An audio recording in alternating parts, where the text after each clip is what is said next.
অনেকে আছেন ইন্স্যুরেন্সে কাজ করেছেন, অনেকে আছেন ইন্স্যুরেন্সে কখনোই কাজ করেন নাই, অনেকে এসেছেন আজকে আমন্ত্রিত অতিথি হিসাবে।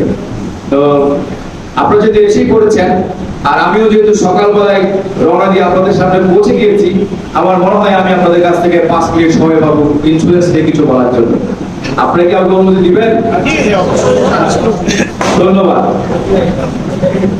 বেসিক্যালি যদি বলতে হয় এই গার্ডিয়ান লাইফ ইন্স্যুরেন্স কোম্পানিটা আসলে কি আগে জানা দরকার। আজকে আমরা যে প্রোগ্রামে এখানে এসেছি, যে কোম্পানির প্রোগ্রামে এসেছি, আসলে ওই কোম্পানিটা কি সেটা আমাদের ভালো করে জানা উচিত। গার্ডিয়ান লাইফ ইন্স্যুরেন্স 11 বছরে পদার্পণ করেছে। 11 বছর চলছে এই কোম্পানিটার বয়স, এবং এই কোম্পানিটার মালিক পক্ষ আপনাদের সকলেই পরিচিত, বাংলাদেশের অত্যন্ত সুনামধন্য কোম্পানি প্রতিষ্ঠান। আপনারা জানেন যে ব্র্যাক, অ্যাপেক্স এবং স্কয়ার, এই 3টা কোম্পানির সমন্বয়ে আসলে এই গার্ডিয়ান লাইফ ইন্স্যুরেন্সের যাত্রা শুরু হয়েছিল।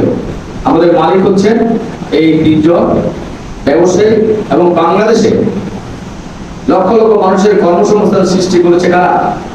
এই প্রতিষ্ঠানগুলি। আপনাদেরকে যদি আমি সংক্ষেপে বলি, খুবই সংক্ষেপে 1 মিনিট সময় নিয়ে যদি বলি, ব্র্যাক সম্পর্কে আমরা কি জানি?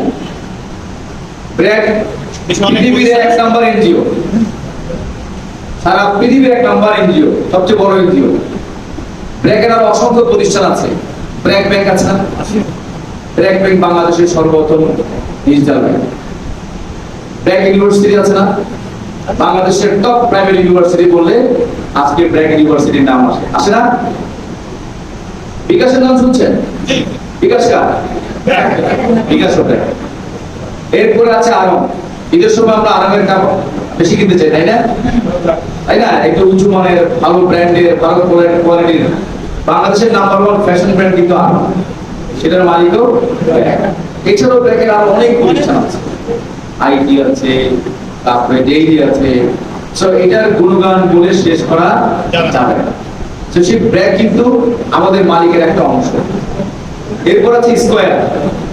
স্কয়ারের কোন না কোন পণ্য আজকে আপনারা খেয়ে এখানে এসেছেন, না খেয়ে এখানে আসছেন। হয়তো আটা খেয়েছেন, ময়দা খেয়েছেন, চিনি খেয়েছেন, সুজি খেয়েছেন, মশলা খেয়েছেন, অথবা কোনো কিছু ব্যবহার করেছেন গোসল করার সময়, টুথপেস্ট, সাবান, তাই না? অথবা যদি অসুস্থ থাকেন তাহলে কোনো না কোনো ট্যাবলেট খেয়ে এসেছেন। It's such a big company, এত বিশাল কোম্পানি। বাংলাদেশের সবচেয়ে বেশি মেডিসিন বিদেশে রপ্তানি করে ঠিক আছে। স্কয়ারের একটা ডায়লগ আছে, জীবন বাঁচাতে এবং জীবন সাজাতে স্কয়ার। রাধুনী ব্র্যান্ডের নাম শুনছেন না? এটা কার? স্কয়ারের। স্কয়ারের শুধু এই সমস্ত ব্যবসা না, মেডিকেল, ফার্মাসিউটিক্যাল ব্যবসা, ভোগ্যপণ্যের ব্যবসা, টেক্সটাইল ইন্ডাস্ট্রির ব্যবসা, আর অসংখ্য ব্যবসা ওনাদের আছে।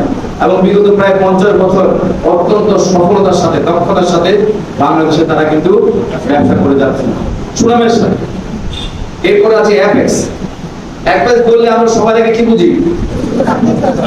জুতার দোকান বুঝি, তাই না? শুধু জুতোর ব্যবসা না, ওনাদের রয়েছেন ফার্মাসিউটিক্যালস। বাংলাদেশের one of the biggest pharmaceuticals company হচ্ছে অ্যাপেক্স, ঠিক আছে। এছাড়া ওনাদের আর অন্যান্য ব্যবসা রয়েছেন, ব্রোকারেজ হাউস আছেন, আর বিভিন্ন ব্যবসা রয়েছেন, বললে অনেক সময় লাগবে। শুধু সংক্ষেপে বলতে চাই যে এই 3টে কোম্পানি বিগত 50 বছর যাবত বাংলাদেশে প্রায় লক্ষ লক্ষ মানুষের কি কর্মসংস্থান সৃষ্টি করেছেন। হাজার হাজার কোটি কোটি ডলার বৈদেশিক মুদ্রা এই দেশের জন্য বিদেশ থেকে নিয়ে এসেছেন, এবং তারা অত্যন্ত সুনামের সাথে, সততার সাথে, মানুষের আস্থা এবং বিশ্বাসের সাথে ব্যবসা পরিচালনা করে আসছেন। অটোগাড়ি কারবারি যারা আছেন, আজকে ব্যবসা করছে, কালকে খুঁজে পাওয়া যায় না, ওনারা কিন্তু ওইরকম প্রতিষ্ঠান না। আর ওনাদের 3 জনের মিলে একটা প্রতিষ্ঠান, সেটা হচ্ছে গার্ডিয়ান লাইফ ইন্স্যুরেন্স। এবং দেখেন ওনারা যে ব্যবসা ধরেছে, এটাকে হয় বাংলাদেশে নাম্বার 1 করেছে, না হয় বিশ্বে নাম্বার 1 করেছে। এই সুনাম, এই দক্ষতা, এই ক্যাপাসিটি কিন্তু ওনাদের আছে। সেই সুবাদে আমাদের গার্ডিয়ান লাইফ ইন্স্যুরেন্সকে ওনারা প্রতিষ্ঠিত করেছেন মাত্র কত বছর বলছি? 11 বছর। এই 11 বছরে বাংলাদেশের ইন্স্যুরেন্স ইন্ডাস্ট্রিতে এই গার্ডিয়ান আসলে কি করেছে আপনাদের জানা উচিত। আজকে যারা এখানে আমন্ত্রিত অতিথি আছেন, যারা আমার সহকর্মী আছেন, যারা সামনে আমাদের সাথে সহকর্মী সহযোদ্ধা হিসেবে কাজ করবেন, তাদের প্রত্যেকেই জানা দরকার আছে। আপনারা জেনে খুশি হবেন বাংলাদেশের মোট লাইফ ইন্স্যুরেন্স কোম্পানি কয়টা? 36টা, তাই না? এই 36টা কোম্পানি মিলে বিগত 50 বছরে কতজন মানুষকে লাইফ ইন্স্যুরেন্স কভারেজের আওতায় আনতে পেরেছে আপনারা কি জানেন? বলতে পারবেন কেউ?